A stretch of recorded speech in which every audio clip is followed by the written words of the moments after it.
Hi all of you, welcome back to Ramareddy maths academy.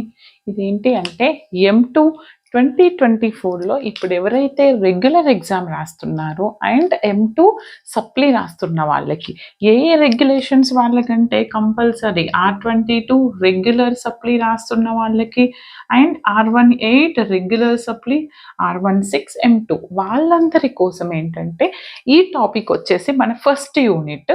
నేను ఎలా అంటే ఒక సిరీస్ పార్ట్ 1, పార్ట్ 2, పార్ట్ 3 అని పెడతాను, లేదా యూనిట్ 1 నుంచి short bits, unit 1 long questions అనేసి ఎవ్రీ డే ఆర్ ఎప్పుడైనా పోస్ట్ చేస్తాను. ఛానల్ని కంపల్సరీ సబ్స్క్రైబ్ చేసి చూస్తూ ఉండండి, ప్రతి ఒక్కరికి షేర్ చేయండి. This is only for members content. ఏంటి అని అంటే ఇప్పుడు చూడండి, నేను క్వశ్చన్స్ చెప్తాను, ఏ ఇయర్ అడిగారు, నా దగ్గర చాలా ఉన్నాయి, ఆ ప్యాటర్న్లో ప్రిపేర్ అవ్వండి. వీలైతే ఫస్ట్ ఆఫ్ ఆల్ నేను పెట్టినటువంటి క్వశ్చన్స్ ప్రతి ఒక్కటి పర్ఫెక్ట్ ఉండండి.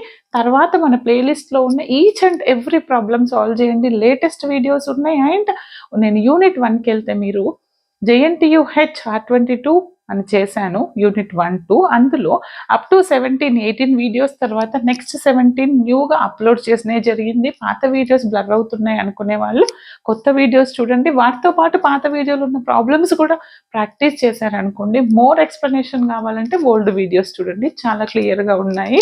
ఇక్కడ ఏంటి అని అంటే ఈ 2 క్వశ్చన్స్ వచ్చేసి R18 2024 జనవరి ఫిబ్రవరిలో అడిగారు. And these 2 questions related to R22 జనవరి ఫిబ్రవరి సప్లీ M2లో అడిగారండి. R22 అండ్ R18 మీకు సేమ్ యూనిట్స్ ఉన్నాయండి. ఫస్ట్ యూనిట్ ఏంటిది, differential equations first order. Okay, ఇక్కడ సింపుల్గా ఫస్ట్ ఇవి 1 మార్క్కి అడిగారు. చూడండి, దీన్ని లాంగ్ అడిగితే ఎలా రాయాలి, 1 మార్క్కి ఎలా రాయాలో కూడా చెప్తాను. This is useful for both R18 and R22. ప్రతి ఒక్కరికి యూజ్ అవుతుంది. Write down the general form of a linear differential equations of first order. అంటే ఏంటిది, first order linear differential equations అని రాయండి అంటున్నారు. అప్పుడు జనరల్గా అయితే 1 మార్క్కి ఎలా రాయాలంటే an equation of the form, ఏ ఫార్మ్లో ఉంటుంది, linear differential equation, an equation of the form ఏంటండి, dy by dx plus p of x into y is equal to q of x. An equation of the form అని రాయాలి. Direct ఇలా రాయద్దు. dy by dx plus p of x into y is equal to q of x is called the linear differential equation. In డీటెయిల్డ్గా రాయమంటే నాకు తెలిసి మీరు అది కూడా రాయండి, క్లియర్గా ఉంటుంది. ఒకవేళ 2 మార్క్స్కి అడిగారు, లేదా మీకు 5 మార్క్స్లోనే డిఫైన్ చేయమన్నారు, దాన్ని రాయమన్నారు అంటే R18 వాళ్ళు కావచ్చు, R22 వాళ్ళకు కూడా అడుగుతారు. అప్పుడు ఇది నాకు లీనియర్ డిఫరెన్షియల్ ఈక్వేషన్ అయితే నెక్స్ట్ స్టెప్లో నేను ఏం చేస్తాను, మన వర్కింగ్ రూల్లో చెప్పాను, ఇంటిగ్రేటింగ్ ఫ్యాక్టర్ అనుకుంటాను. What is the integrating factor, integral of p of x into dx. Then after finding the integrating factor, how to write the solution of this equation, y into dy by dx ఉంటే y రాయండి, dx by dy ఉంటే x రాయాలి. y into integrating factor is equal to integral of q of x into integrating factor dx plus c. This is called the solution of the linear differential equation. ఇలా step by step రాయాల్సి ఉంటుంది. ఓకేనా, మరి ఇక్కడ చూడండి, ఈ 4th question అనేది R18 వాళ్ళకి లేదు, ఈ టాపిక్ R22 వాళ్ళకు ఉంది. Give an example of a family of cups which is self orthogonal. But R18 వాళ్ళకి లాస్ట్ 2 టైమ్స్ కూడా ఆర్థోగోనల్ మీద లేదు, కానీ అడిగారు, చూసుకుంటే బెస్ట్. ఆర్థోగోనల్ ట్రాజెక్టరీకి రిలేటెడ్ క్వశ్చన్ ఏమడుగుతున్నారు, సెల్ఫ్ ఆర్థోగోనల్ అయినటువంటి ఫ్యామిలీ ఆఫ్ కర్వ్స్కి ఎగ్జాంపుల్ ఇవ్వండి అంటున్నారు.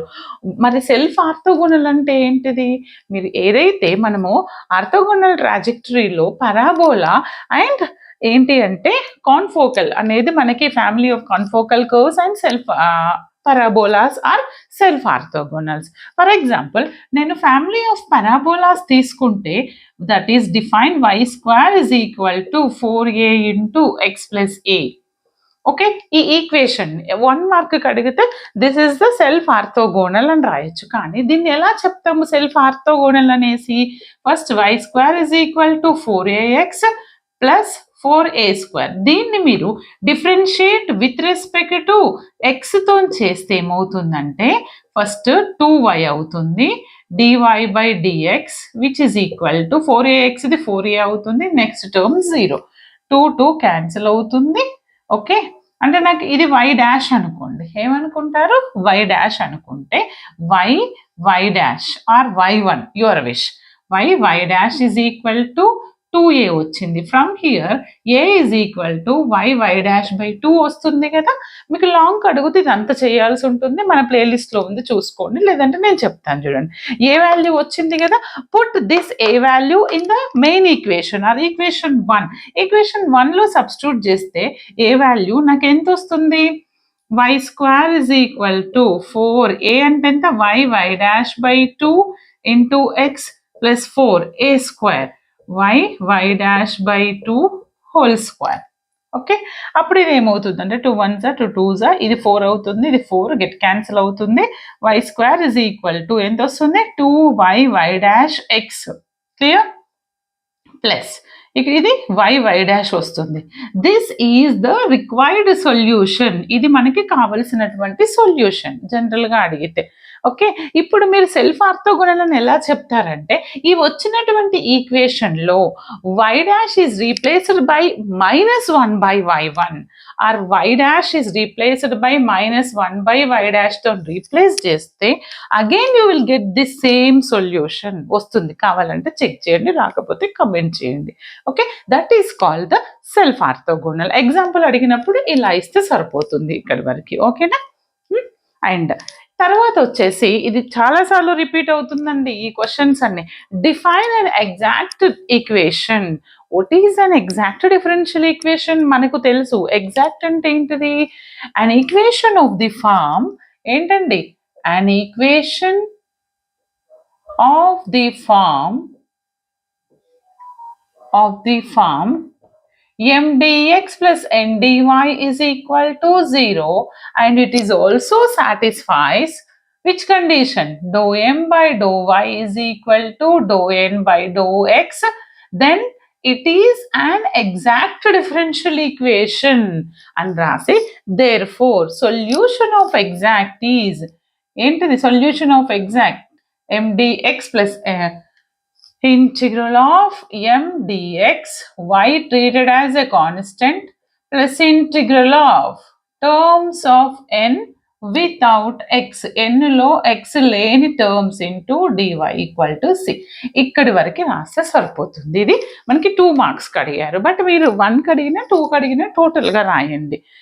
మరి నాన్ ఎగ్జాక్ట్ అని అడిగితే ఏం రాస్తారు, do m by do y which is not equal to do n by do x అనండి. తర్వాత ఈ క్వశ్చన్ చూద్దాం. ఓకే, చూడండి ఇది కనిపిస్తుందండి ఈ క్వశ్చన్. ఓకే, ఇక్కడ చూడండి, state law of natural growth and give its mathematical form అన్నారు.